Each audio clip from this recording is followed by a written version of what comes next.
ఈ వీడియోలో మనం నాగార్జున సాగర్ డ్యామ్ గురించి కొన్ని విషయాలు తెలుసుకుందాం. నందికొండ ప్రాజెక్టుగా పిలువబడే దీనిని నాగార్జున సాగర్ అనే పేరు ఎలా వచ్చింది, నాగార్జున సాగర్ నిర్మించేటప్పుడు త్రవ్వకాల్లో బయటపడ్డ ఆధారాలు ఏమిటి, ముత్యాల రాజా గారికి నాగార్జున సాగర్కి ఉన్న సంబంధం ఏమిటి అనే కొన్ని విషయాలు ఈ వీడియోలో తెలుసుకుందాము. Welcome back to tasty nature channel. మన ఛానల్లో 4-5 వీడియోస్ చూడండి. నచ్చితే కనుక లైక్, షేర్, సబ్స్క్రైబ్ చేసుకోండి.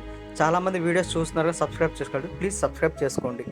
మనం ముందుగా ముత్యాల రాజా గారి గురించి తెలుసుకుందాం. ముత్యాల రాజా గారి అసలు పేరు రాజా వాసిరెడ్డి రామగోపాల్ కృష్ణ మహేశ్వర ప్రసాద్. ఈయన కృష్ణా జిల్లాలోని ముత్యాల గ్రామంలో 1917 అక్టోబర్ 4వ తారీఖున జన్మించారు. 1972 ఆగస్టు 28న మరణించారు. మన రాజా గారిని ప్రాజెక్టుల ప్రసాద్ అని కూడా పిలిచేవారు. అలా ఎందుకు పిలిచేవారంటే, మన 2 తెలుగు రాష్ట్రాలకి గర్వకారణంగా చెప్పుకునే నాగార్జున సాగర్ నిర్మాణం వెనుక ఇతని పాత్ర చాలా ఉంది. కృష్ణా నదిపై దీనికన్నా ముందు నిర్మించిన పులిచింతల ప్రాజెక్టు నిర్మాణం వెనుక కూడా ఇతని పాత్ర చాలా ఉంది. ఈ ప్రాజెక్టుల వలన మన రాజా గారిని ప్రాజెక్టుల ప్రసాద్ అని పిలుచుకునేవాళ్ళు. ఇప్పుడు మన తెలుగు రాష్ట్రాలు గర్వంగా చెప్పుకునే నాగార్జున సాగర్ డ్యామ్ ఉందంటే దానికి కారణం ముత్యాల రాజా గారే. అప్పటి ఉమ్మడి మద్రాసు రాష్ట్ర ప్రభుత్వము కృష్ణానది నీటిని తమిళ రాష్ట్రాలకు తీసుకుపోవటకు సన్నాహాలు చేయటం మొదలుపెట్టింది. తొలుత కృష్ణా పెన్నా నదులు సంధించుటకు కృష్ణా పెన్నార్ అనే ప్రాజెక్టును చేయాలనుకున్నారు. అది తెలుసుకున్న మన రాజా గారు మన తెలుగు రాష్ట్రాల ప్రజలకు అన్యాయం జరుగుతుందని గ్రహించి మన ఆంధ్ర ప్రాంతంలో 9 జిల్లాలలో ప్రతి ఊరు తిరిగి నాగార్జున సాగర్ నిర్మాణానికి సంతకాలు సేకరించి ప్రభుత్వానికి పంపారు. ఆ సమయంలోనే ఇంజనీర్ అయిన కేఎల్ రావు గారి ద్వారా పూర్వం హైదరాబాద్ నవాబ్ అయిన ఆలియాబాద్ జంగ్ నవాబ్ గారు కృష్ణా నదిపై పరిశోధన చేయించి ప్రణాళిక తయారు చేశాడని తెలుసుకొని ఆ ప్రణాళికను వెతికి కనుగొన్నాడు. ఆ ప్రణాళికలో 1991 అనగా నైజాం పరిపాలనలోనే ఆ ప్రాంతంలో ఆనకట్ట నిర్మించాలని అనుకున్నారు. ఆ ప్రణాళిక ద్వారా మాచర్ల నుండి దట్టమైన అడవుల గుండా నందికొండ వరకు వెళ్లి అక్కడ ఆనకట్టకు అనువైన స్థలం చూశాడు. అది చూసిన తర్వాత రాజా గారు మైసూరు ప్రభుత్వం నుండి రిటైర్ అయిన చీఫ్ ఇంజనీర్ నరసింహయ్య గారు, PWD రిటైర్ ఇంజనీర్ గోపాలాచార్యులు గారు వాళ్ళకి నెల జీతాలు ఇచ్చి ప్లాన్లు, అంచనాలు తయారు చేయించాడు. అది తెలుసుకున్న అప్పటి మద్రాసు ప్రభుత్వం వారి ప్రయత్నాలకు అన్ని విధాలు అడ్డుపడింది. అయితే కేంద్ర ప్రభుత్వం నుండి ఎటువంటి సమాచారం రావటం లేదని రాజా గారు కృష్ణా రైతుల వికాస సంఘం అనే సంఘం స్థాపించి ఆ సంఘం ద్వారా కేంద్ర ప్రభుత్వంపై ఒత్తిడి తెచ్చారు. అప్పుడు కేంద్ర ప్రభుత్వం కోస్లా కమిటీని ఏర్పాటు చేసింది. అయితే ఆ కమిటీ పర్యటనలో నందికొండ ప్రస్తావన లేదు. అప్పుడు రాజా గారు కోస్లా కమిటీని నందికొండ సందర్శించండి నచ్చజెప్పి ఒప్పించారు. కానీ కోస్లా కమిటీ వారు కార్లు, జీపులు వెళ్లుటకు సరైన రహదారి లేదనే సాకుతో విషయాన్ని దాటవేసేందుకు ప్రయత్నించారు.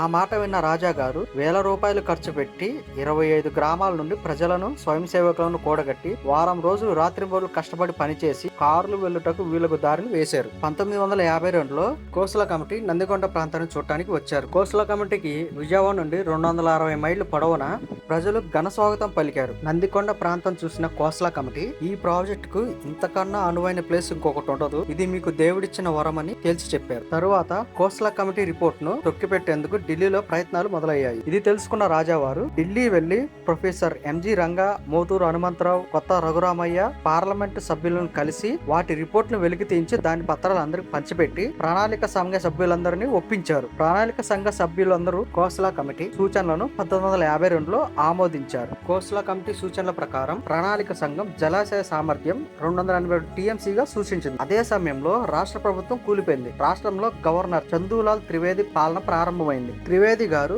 ప్రధానమంత్రి జవహర్ లాల్ నెహ్రూ గారిని కోస్లా కమిటీ రిపోర్ట్ ని ఆమోదించమని విజ్ఞప్తి చేశారు. చివరకు 1954లో నాగార్జున సాగర్ నిర్మాణానికి ఆమోదం లభించింది. అప్పటి ప్రధానమంత్రి అయిన జవహర్ లాల్ నెహ్రూ గారిచే డిసెంబర్ 10, 1995న ఈ ప్రాజెక్ట్ నిర్మాణానికి శంకుస్థాపన చేశారు. అప్పటి హైదరాబాద్ రాష్ట్ర ముఖ్యమంత్రి అయిన బూర్గుల రామకృష్ణారావు, ఆంధ్ర రాష్ట్ర గవర్నర్ CM త్రివేది ఈ కార్యక్రమానికి హాజరయ్యారు. నిర్మాణ సమయంలో రాజా గారు 52 లక్షల రూపాయల మ్యాచింగ్ గ్రాంట్ ఇచ్చారు. అంతేకాకుండా ఈ ప్రాజెక్టులో ఇల్లు కోల్పోయిన వాళ్ళందరికీ తన 1000 ఎకరాలు రాసిచ్చేశారు. ఈ ప్రాజెక్టు కొరకు మాచర్లలో వెలగపూడి రామకృష్ణ గారు KCP సిమెంట్ ఫ్యాక్టరీని శరవేగంగా నిర్మించారు. మానవ శక్తితో డ్యాం నిర్మాణం 1969లో పూర్తయింది. క్రేస్ట్ గేట్లను అమర్చే పని 1974లో పూర్తయింది.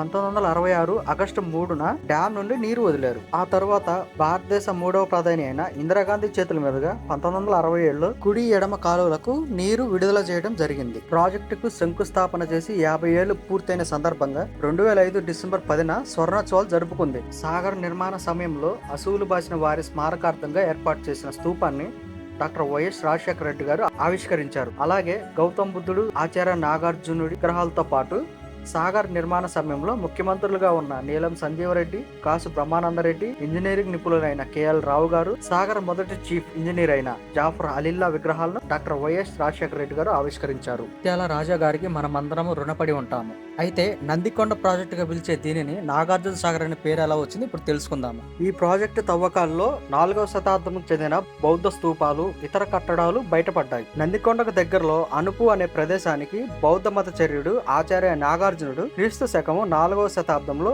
ఇచ్చటకు వచ్చి ఒక విశ్వవిద్యాలయాన్ని నిర్మించాడు. ప్రపంచ నలుమూల నుండి విద్యార్థులు ఇక్కడికి వచ్చి విద్యను అభ్యసించడానికి చారిత్రక ఆధారాలు ఉన్నాయి. గతంలో ఈ ప్రాంతాన్ని ఈక్ష్వకులు, శాతవాహనులు పాలించేవారు. ఆ కాలంలో కట్టబడిన అనేక బౌద్ధ స్తూపాలు, ఇతర కట్టడాలు ఈ జలాశయంలో మునిగిపోయే పరిస్థితి ఏర్పడింది. వాటిని పరిరక్షించుటకు వాటిలో చాలా వాటిని యథాతథంగా పిగిలించి జలాశయం మధ్యలో ఉన్న నాగార్జున కొండపైకి తరలించారు. అక్కడ వాటిని యథాతథంగా ఏర్పాటు చేసి అక్కడ ఒక మ్యూజియం కూడా నిర్మించారు. అందులో ఆనాటి అనేక వస్తువులు ప్రదర్శన కొరకు పెట్టారు. క్రీస్తు పూర్వం 2వ శతాబ్దపు బౌద్ధవశేషాలను నాగార్జున కొండ మ్యూజియంలో, బుద్ధవనం మ్యూజియంలో భద్రపరిచారు. బుద్ధునివిగా చెప్పబడుతున్న దంతావశేషం, కర్ణాభరణం ఇందులో చూడదగినవి. ఇది ప్రపంచంలోనే అరుదైనది. ఇందువలన నందికొండ ప్రాజెక్ట్ గా పిలిచే దీనిని ఈ ప్రాజెక్ట్ పూర్తయ్యేసరికి నాగార్జున సాగర్ గా పేరు మార్చారు.